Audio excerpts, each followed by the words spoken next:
so we do want to move into the Brit Hadashah portion, and I have a special guest that I want to introduce to everyone out there, and this is the long lost grandson of one of the wise men. Yeah, because this is based on Matthew 2, 1 through 12. And so this is Oscar Carl Delacroix. And I want to bring him into the picture. Hello, Oscar. Well, you can call me OCD. Okay. All right. Not Hi, because OCD. I am OCD, because it's Oscar Carl Delacroix. So my friends just call me OCD. Okay. OCD, I'm glad I think it would be OCDC. OCDC. OCDC. Oh, come on. So Oh. that was a famous rock and roll band back in my OCD. Focus, OCD, focus. Sorry about that. What's up? Yeah, my granddad was Larry. He was one of the wise men. He was the middle wise men. You know, when you see the scene where at Christmas time where everybody's out there, you got the three wise men. My granddad was Larry, the middle one. Larry. Okay. All right. It's kind of like Larry and No. People say that every time, but it's not. Oh, You got Jimmy, Joe, Bob, Larry, and Randy, the three wise men. Oh, okay. Thanks So for saying what, that. this week's Torah portion is Matthew 2, 1 through 12. And I thought, actually what I've come across, now my granddad left me this video that actually took place when they talked to Herod. And if you'll read through that portion in the Brit Hadashah about all this, I'll stop you and explain really what happened there. I can't show the video. It's not, today they don't use that, it's like .9736 or something like that. It's not like MP4 or anything. Oh, like VHS or something, right? Yeah, it's no. Or betas, like the old beta tapes. Okay. Right. All right. Okay, so let's read. Begin with verse 1 of chapter 2 of Matthew.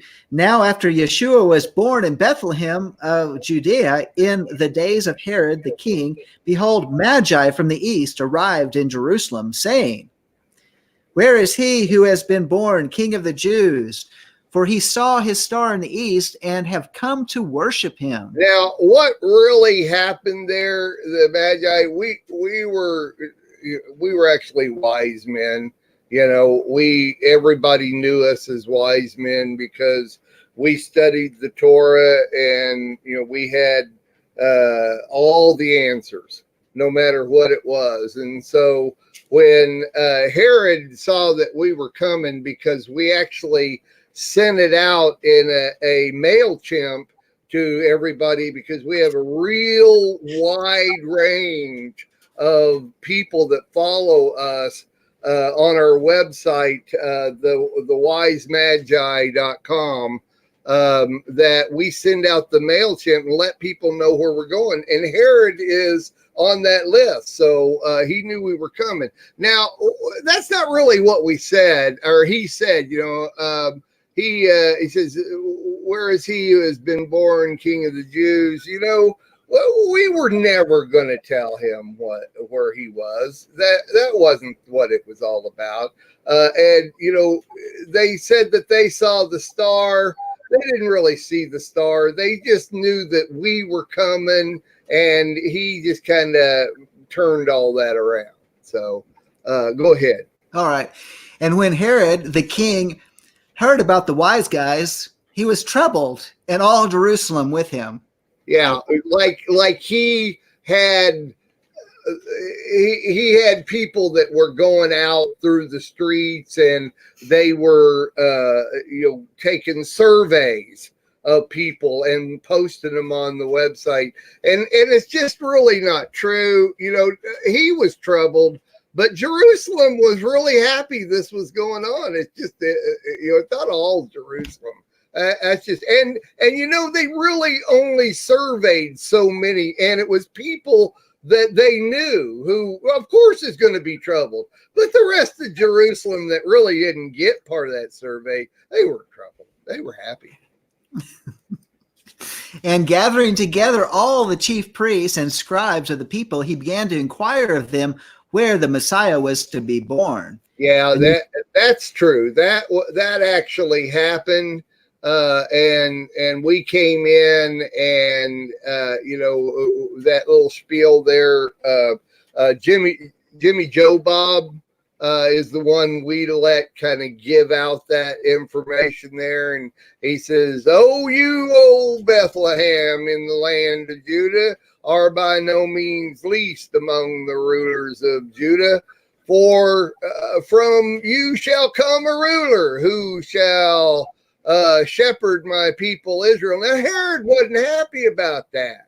He just wasn't. It was like, I'm the ruler of Judah, and we ain't letting no kid come in here and take over my reign.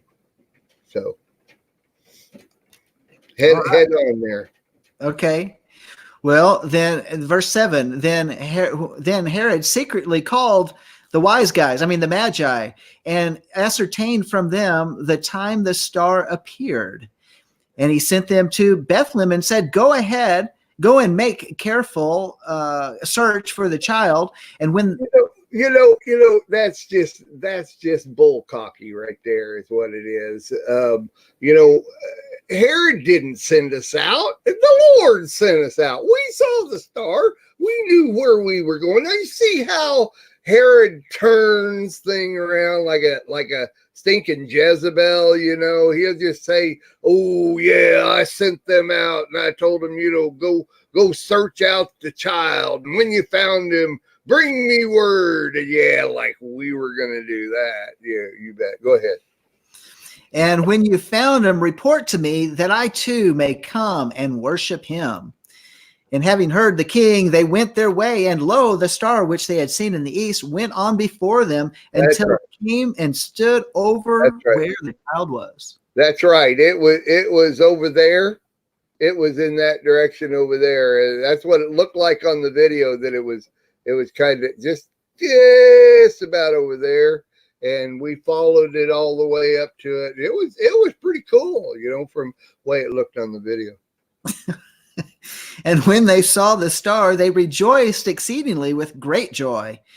And they came into the house and saw the child with Mary his mother, and they fell down and worshipped him. And opening their treasures, they presented to him gifts of gold and frankincense and myrrh. They actually had a Holy Ghost revival right there of the spot.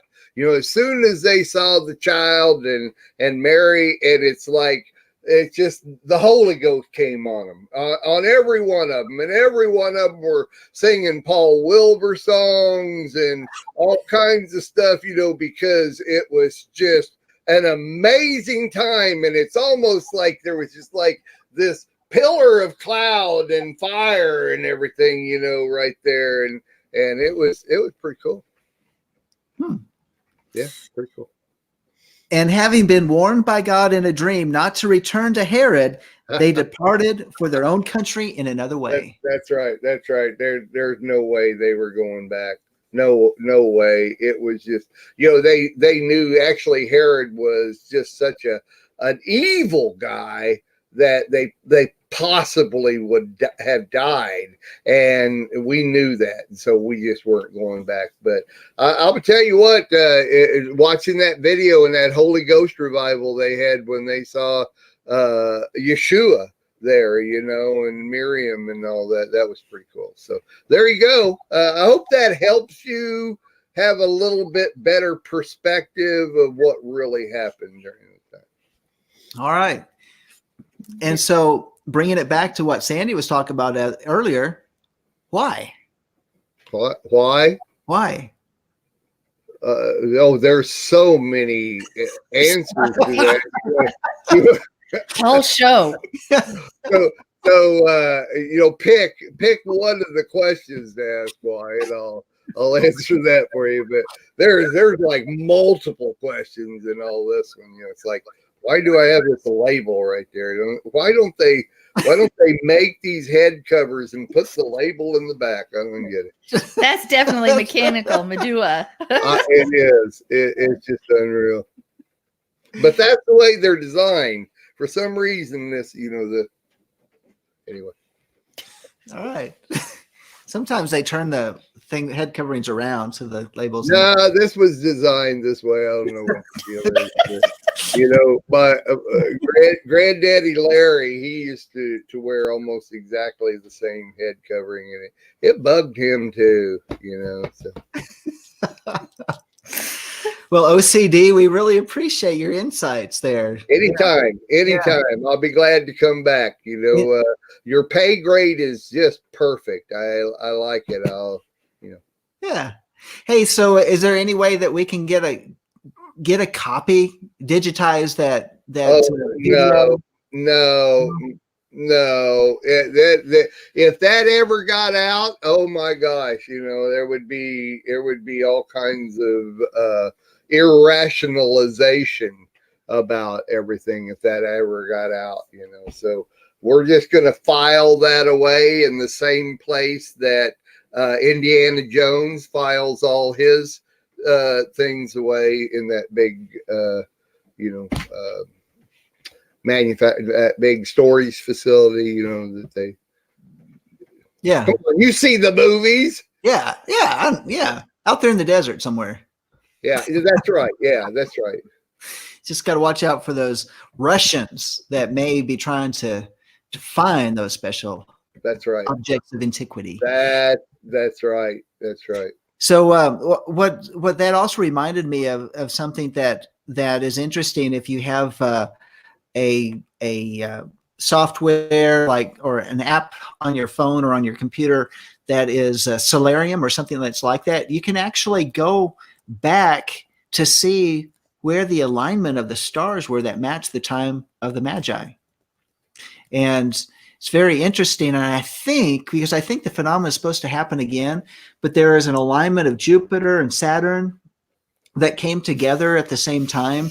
And there's kind of some significance with that. And there may have been another star that was involved, but it was a very, very unique alignment that doesn't happen very often at all. I think it's happened once in history, and it goes back to the 3rd century BC, which would have been at the time of the birth of Messiah. And it's not going to happen again. I mean, the Messiah is only supposed to be born one time. Oh, no. You're never going to have the same incident happen again. No, I understand that. It's such a unique alignment.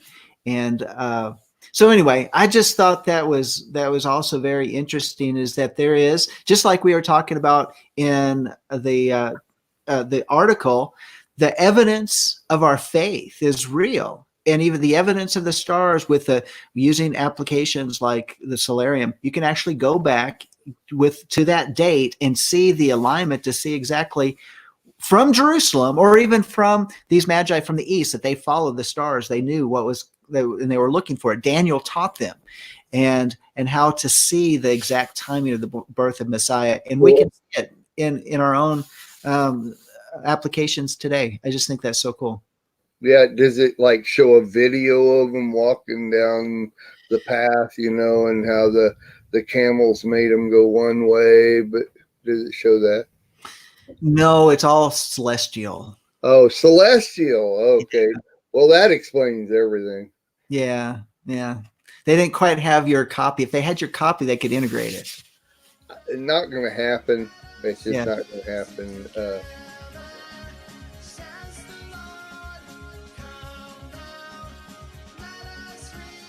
We are richly blessed to bring you what we believe is the fullest, most diverse, yet up-to-date progressive teachings, discussion, and prayer programming you can find anywhere on this planet. Be sure to take the tour of the MessianicLambRadio.com website. I'm Susan Hoogie, thanking you for joining us on the Messianic Lamb Video Network.